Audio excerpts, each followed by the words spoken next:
That was really beautiful. Thank you, guys. Thank you so much. Okay. So I'd like to introduce to you Catherine Moore. Let's welcome her. And she's a presenter this evening, and she did a training this afternoon. Believe it or not, 4 o'clock.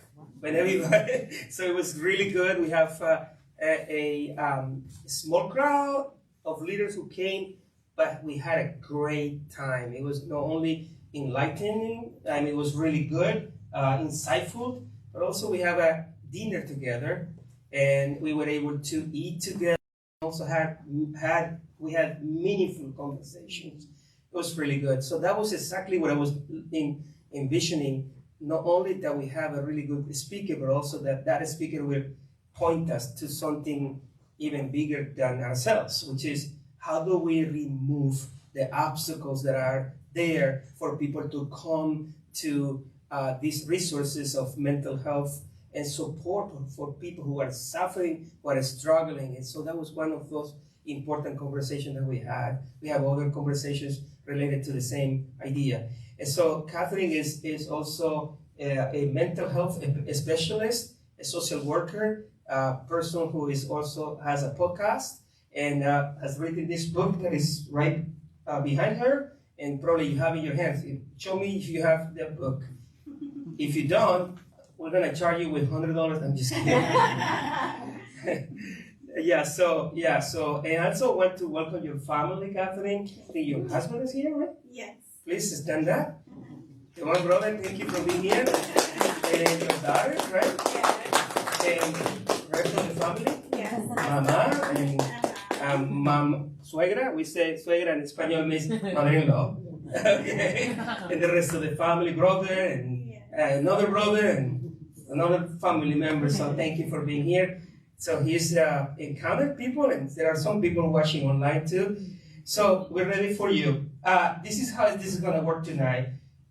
Originally, we thought we may do it bilingually. Yes, it's still bilingually. You can see on your right-hand side is in Espanol, I believe.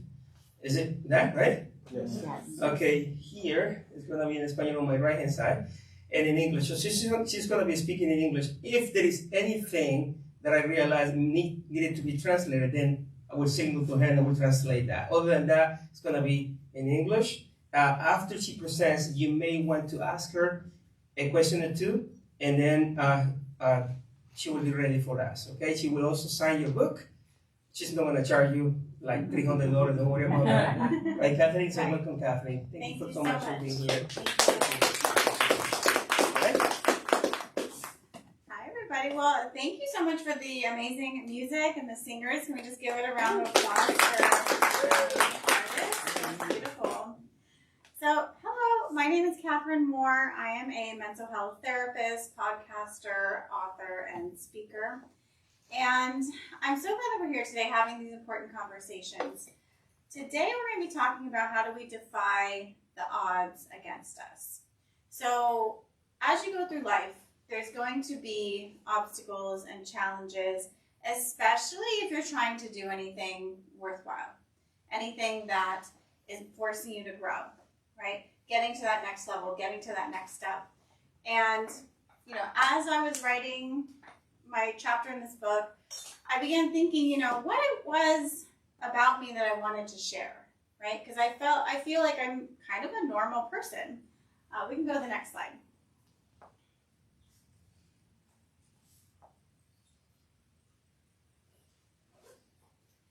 So I was wondering if any of you can relate to this.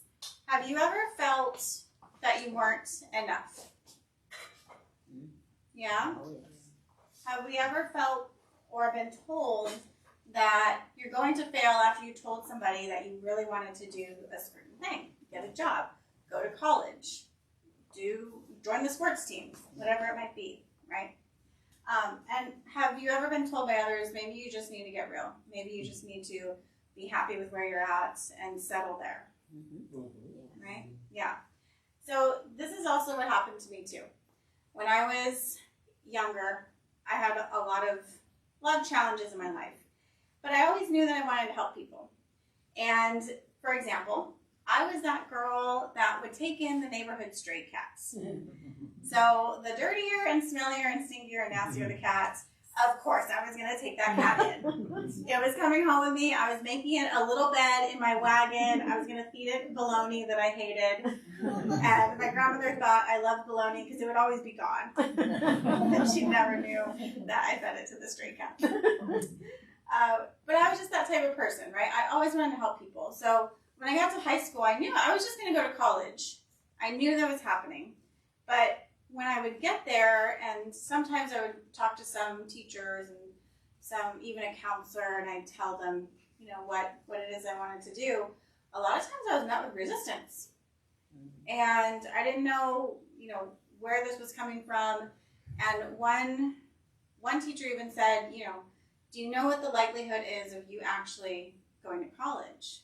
You're a girl being raised in a poor area by a single grandmother. And I said, well, no, I don't know what the likelihood is, but I know I'm going.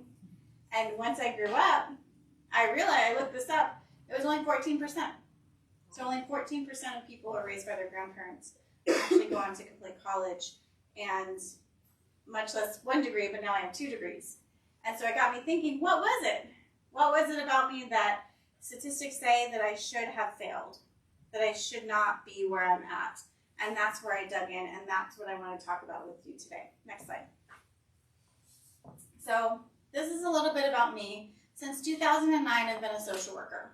I've worked in the medical setting in hospitals and hospices. I've worked with children and families. And a lot of times people come to me with anxiety and worry, fear about the unknown, and general mental illness, right? Or mental health challenges. And so we talk about these things. Next slide. So that's professionally, but personally I feel it's a lot more interesting.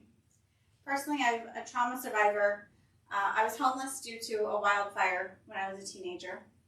And like I mentioned before, I was raised in a single grandparent household and a first-generation college student.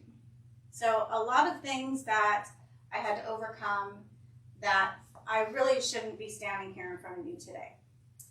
And I began to dig into this and see, what is it that people like you and me, because I know there's things that you have overcome too. What is it that we have in common with people like Kobe Bryant and with Oprah, who had all the odds stacked against them, but for whatever reason they overcame? And I found that there's 3 main things that we all have in common, and this applies to our mental health as well. These are the things that are going to be beneficial in helping you stay mentally well. Next slide. So today we're going to talk about just increasing your awareness of the challenges that you are going to encounter when you are striving towards your goals. We're going to learn about the 3 pillars needed to defy the odds against you. And we're going to walk away with some tools that you can use when fear tries to stop you from taking action, because it will happen. And if it doesn't happen, then you're not pushing yourself far enough. Next slide. So these are the 3 things: mindset, community, and action. These are what we need to do to have in place, that we already have in place, that we need to be tapping into more when we are striving to reach our goals. And I'm just wondering in here, when I say goals, and you have your vision for the future, you have these things you want to accomplish, what are those things for you? I'd love to hear from the audience about what are some goals that we might have in our lives? If there's any brave people that want to volunteer. Achieving something, like what? Something substantial. I can't really think of it right now. Okay, yeah, something substantial. I remember that was my goal when I went to college. I was like, I'm going to achieve something. I don't know what it is, but it's going to be big. Yes? Saving money? Saving money. Yep, definitely. Yes? Maybe one day buying a house. Oh, yeah, buying a house. Big goal. Yeah, especially here in California. That's huge. Anyone else? Yeah. Learn another language. Oh, yeah, learn another language. Yes, that's great. Yeah, all big goals. all good goals. And it doesn't have to be anything big either. If your goal for yourself is, I just want to have peace, I want to be healthy, I want to take care of my kids, that is great too.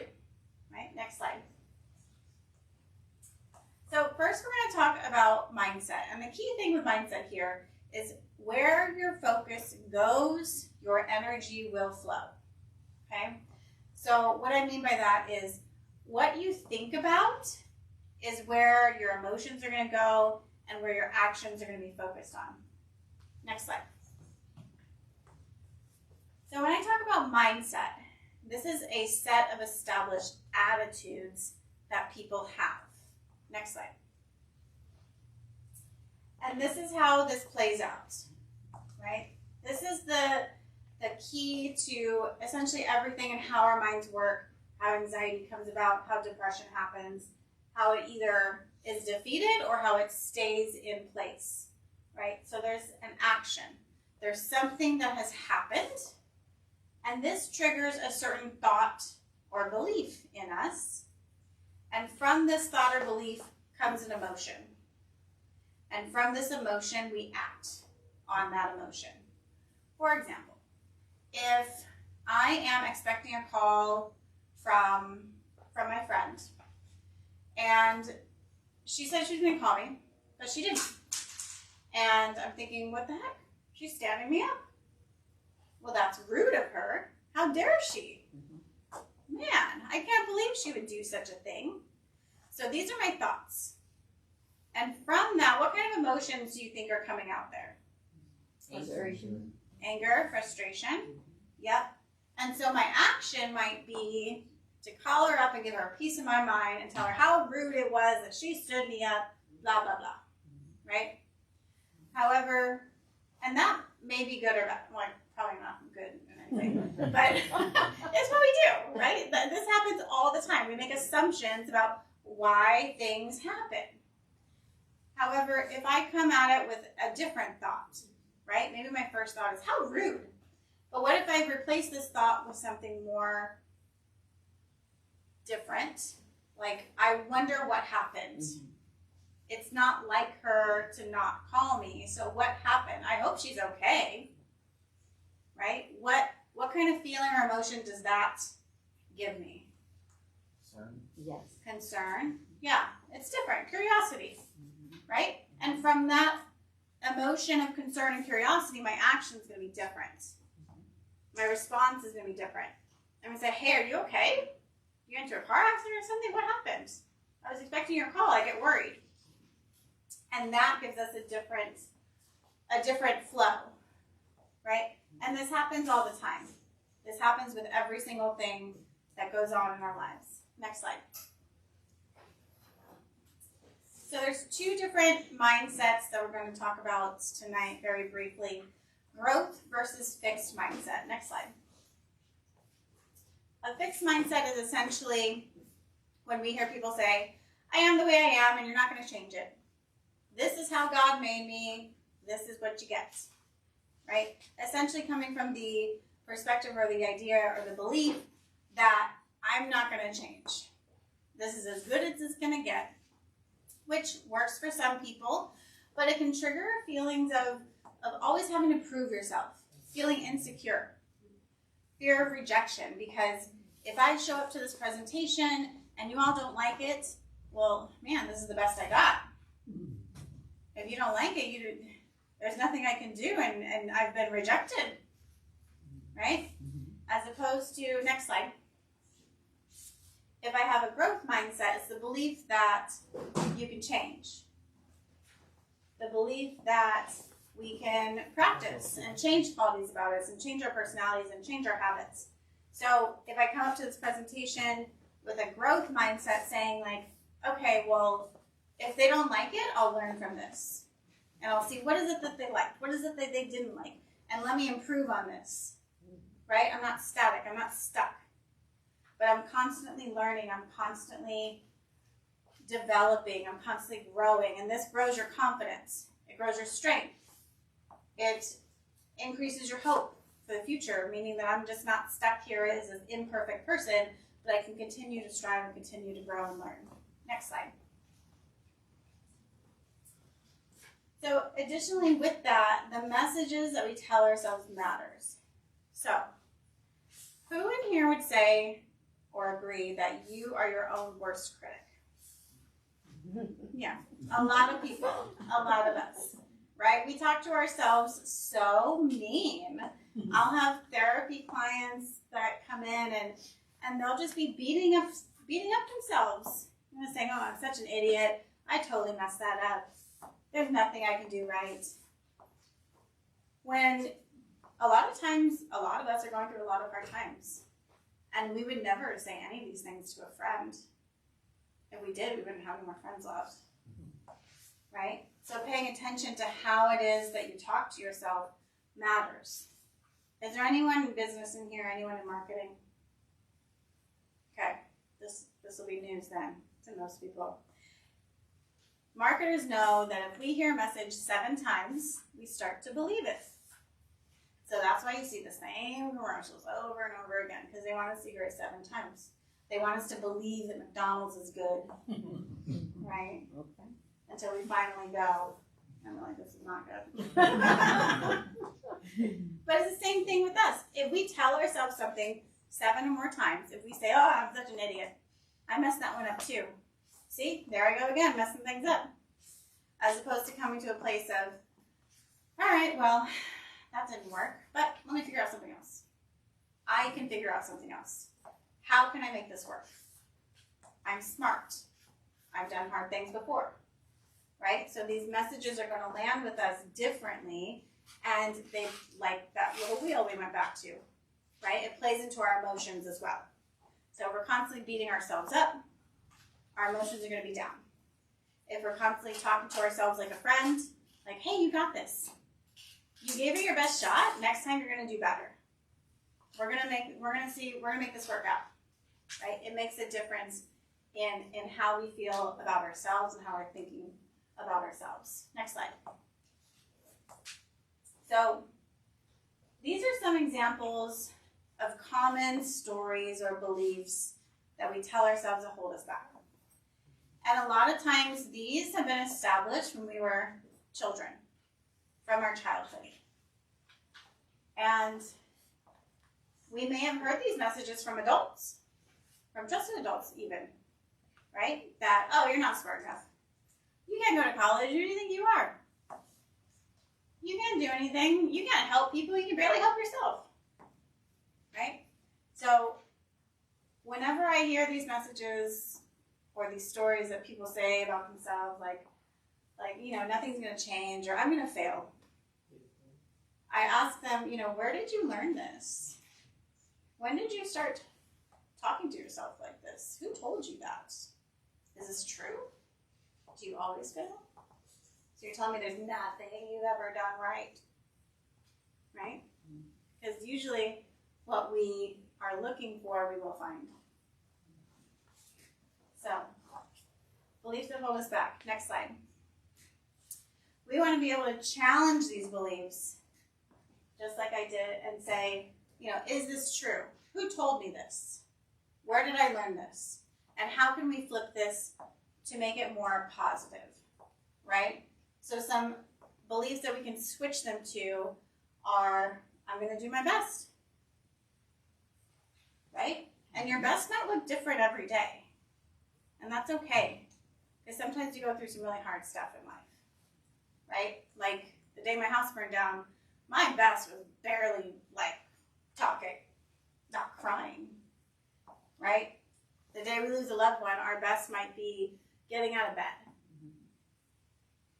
But the day that we graduate college, our best is going to look a lot different that day. And that's okay. And my other one that I love is, it's not failing until you stop trying. Right? Because that's the other big fear. How many of you are scared of failure? Yeah, a lot of people. That's an actual phobia. I forgot what the phobia is called, but it's an actual phobia, fear of failure. And the way to reframe it is, you don't fail until you give up, until you stop trying. Next slide. So, community. When I was growing up, single grandmother. She was the one person that fed into me every single day. She showed me love. She told me I could do it. She gave me all these positive messages. So that when I went out into the world with these teachers, with other people, with haters, with kids that just didn't get it, I could remember her messages. I remembered her feeding into me. And I had those stories in me already. And it's important to really hang on to those people and to cherish those people and those stories that feed into us, that help us be better. Next slide. So I'm wondering for you, who is in your circle? Who is it that you keep nearby? Next slide. For our circle, I'm talking about your friends, your family, your coaches, your church community, even people on social media. People on social media that you follow, that you maybe watch their YouTube videos, they are included in this because they're giving you certain messages that are either helping you or hurting your progress towards your goals. Next slide. So, community is vital.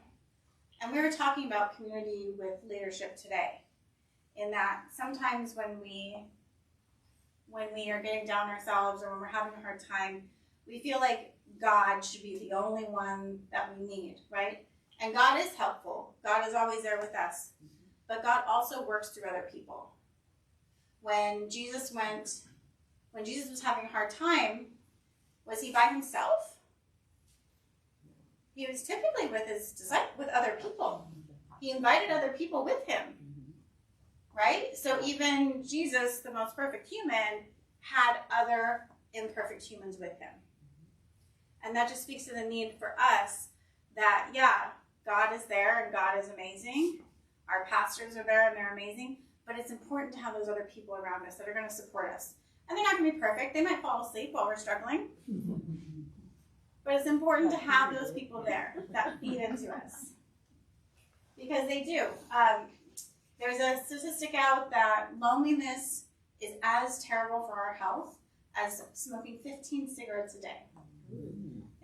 Loneliness takes years off your life. We're not meant to do this life alone. Next slide. So when we're looking at qualities of a community, these are the ones that we want to make sure that we have, right? These good friends, the people that we're going to feed into. And sometimes friends and families, we might be forced to be close with them, but it's important to be able to recognize, are they feeding into us or are they taking out energy from us? Are they helping towards our goals? Are they supporting us? Are they helping us with ideas or are they not? Next slide. So some of the people to avoid or to limit are the people who are going to put you down. The people who talk bad about you to other people. If they make you nervous, that's something to be aware of too, because supportive people and people who are good for you shouldn't make you nervous to be around. You should feel comfortable around them. Feel free to be able to talk and free to be yourself. Next slide. So I want you to think about right now, given your goals or something that you want to accomplish, who around you is already doing those things or can support you in what you're doing? Because those people, and hopefully there's more, right? For me, it was my grandmother. Thankfully, I had one, and hopefully you have more than one. Hopefully you can think of at least 3 people who feed into you, who support you, and when you're having a bad day, you can call up, and they're like, hey man, it's going to be okay. Like, I got you. You're not alone in this. We'll figure it out together. Next slide. So the final thing, so we talked about mindset, we talked about having the right people around you, and the last one is action. So taking action towards your goals, which can be really scary, right? We have this fear of failure a lot of times, and that is exactly what stops us from taking action. Next slide. And I'm wondering, so when people come to therapists for a fear or a phobia, does anyone know the treatment for fear? Exposure therapy. Yeah. So if you have a fear of something, you want to be exposed to it. For example, You probably don't believe this, but in high school I was painfully shy. I was the one, my mom knows. That's why she's laughing. I was painfully shy. And I was the type of person to be like, okay, I've made one friend. I've done it. I'm not a loser. I'm not a loner. I can stop trying to talk to people, right? But I really admired those people who went out there and were social and make friends so easy, or just got up on stage and they just lit up the room and they inspired and they educated so well. And I started getting in those circles. I started being around those people. So although I wasn't ready to take that step, to talk to strangers, to hop up on a stage yet, I started being around those people who did do that, who were good at it. I exposed myself to that type of environment. So if there's something that you want to do, your goals, maybe your goals are so big that it scares you, and that's great. That's perfect. Start being around those people, start being in those environments, and start just exposing yourself to that, because it takes practice. If you want to be good at anything, it takes 10,000 hours of focused practice to be an expert at something. Okay? Next slide. Oh, I just gave it away. Next slide. So progress over perfection. So this is just a simple hack for you. So it's hard to make a goal if we can't see where the goal is, right? If I'm trying to shoot a basket in basketball, I have to know exactly where that basket is. I have to be able to see it very clearly. That's the same with our goals in life. If there's something that we want to achieve, we want to be able to see it very clearly. So for you, we're short on time, but for you, think about this and really imagine yourself having accomplished this. So if your goal is to help people, to go to college, to start a business, to get a new house, right? Really envision and feel what that's going to be like once you have accomplished it. This is going to trick your brain into thinking that this is reality and that this is where you need to be.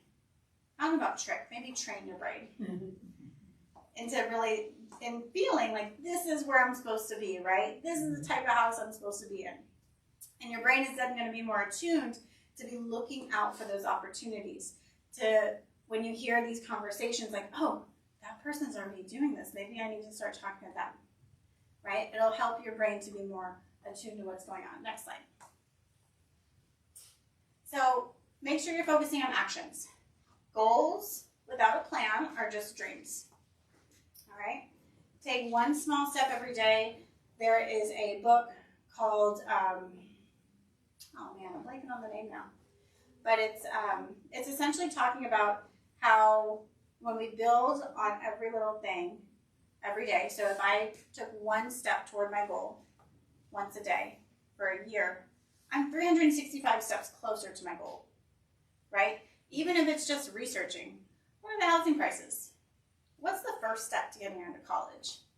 What do I need to, how much money do I need to save, right? Taking those tiny little steps every single day is going to get you there. It's going to expose you to that environment so that it's less scary. And it breaks down those big goals into more achievable ones. Next slide. So, in closing, your dream will become your reality through the right mindset, having the right people around you, and taking those small steps of action every single day. Next slide.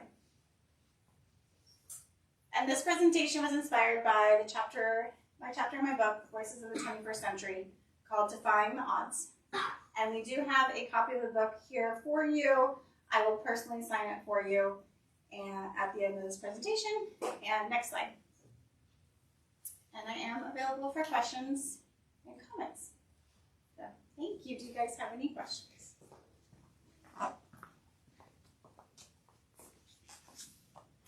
Okay, feel free to ask questions at this point. Any of the points that probably make you think about something in your own life. Yeah, we were talking today about how important it is to speak out because that will help other people do the same, And so this is probably the moment that you can probably even, as a practice, hey, what about this or what about that? That's a good moment. Anyone? Yes. You seem to have overcome a lot. I mean, raised by not a single parent, but a single grandparent. What motivated you to accomplish all these things? I mean, go to school. That probably was a huge challenge. And then get your master's, and then even and write a book. What motivated you? Well, the first thing that comes to mind is my grandmother telling me to always do your best. And that was my standard, right? So am I doing my best? So with everything that I did in school and still everything that I do today, I'm saying, is this my best? Is this the best that I have? Which is great for entrepreneurship, not so great for working in like 9-to-5 jobs, because in those types of jobs, it's very like you just need to sit in this box and do what you're told and follow directions. Don't try to overthink things. Don't get creative. Don't problem solve. Just right here. And so that's what it was, is her feeding into me, saying you can do it and always do your best every single day, no matter what that looks like. And plus, she told me she would kick me out once I turned 18 and I wasn't in school. Or I didn't have a job. So I was like, all right.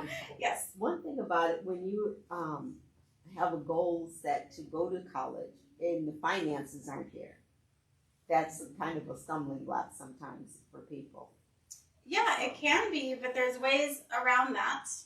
So again, if you're really focused on that goal, you're going to find those ways, right? Financial aid, grants, scholarships, loans.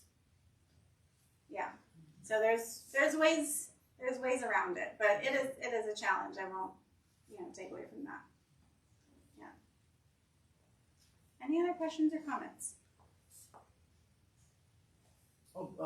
Comment first. I would have to be led to believe that your mom must be proud of you. I would think so. Yes. Okay. Question. It happened to me years ago regarding my family, immediate family. I remember when I was with my immediate family, growing up, my dad, he was getting a little older, and I think he had Alzheimer's, dementia.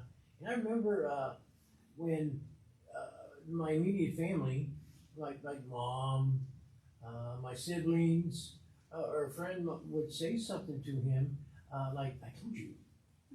And then I always saw, I don't necessarily recall, but I remember him making a face. And how now that I might be getting older, I guess I got to cop to it, I am getting older, when that is said to me, I think I know what my dad went through. It's like, not that anybody's purposely trying to offend you or put you down, but it sort of affects me. Now I remember, wow, what my dad went through. Yeah. And some family members would say that, but they meant well. Right. But I don't want to say it's a fear or something that you talked about. I know I gotta have my mindset right. I know I do forget things, duh. But it sort of like hurts when I told you. Yeah. Because I remember my boss when he's getting older, the last boss, and I kindly told him, said, hey, I did kindly remind you. He said, oh, thanks, Dave, I forgot. But not that anybody's trying to put anybody down, but it's just those words I told you. Yeah. Yeah. And sometimes I feel like, oh, wow. And now I remember what my dad went through. Yeah. And thank you for sharing that. And it's a reminder that we need to, again, come from a place of curiosity, right? Like maybe I didn't teach you well enough, or maybe we just need a reminder of these things, or maybe there's something else going on like dementia, right? And dementia is a whole nother situation. I worked with a lot of people who had dementia, and I saw families. It came from a place of frustration, right, and a misunderstanding of dementia. That, yeah, I told you, and then the reaction that your dad probably has, maybe one of guilt or shame or frustration or embarrassment, that, oh, I don't remember that. And I can see that I'm irritating you, right? And so coming from that place, so specifically talking about dementia, there has to be an extreme level of compassion and empathy for the person, and that constant, like, you know, just because they're so in the moment that it has to be, it's a brand new question for them, and it has to be responded as if it's the first time that you've responded, which is very, very hard.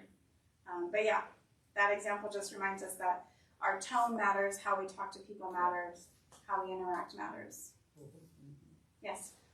So in the services that you offer, what are your areas of specialization, and are you taking clients right now? I have a very limited space for clients, but what I do offer a lot is trainings and workshops. So I do offer workshops specifically around wellness, so stress management, wellness, anger management, conflict for youth, and my areas of specialty are anxiety and depression and self-care and burnout.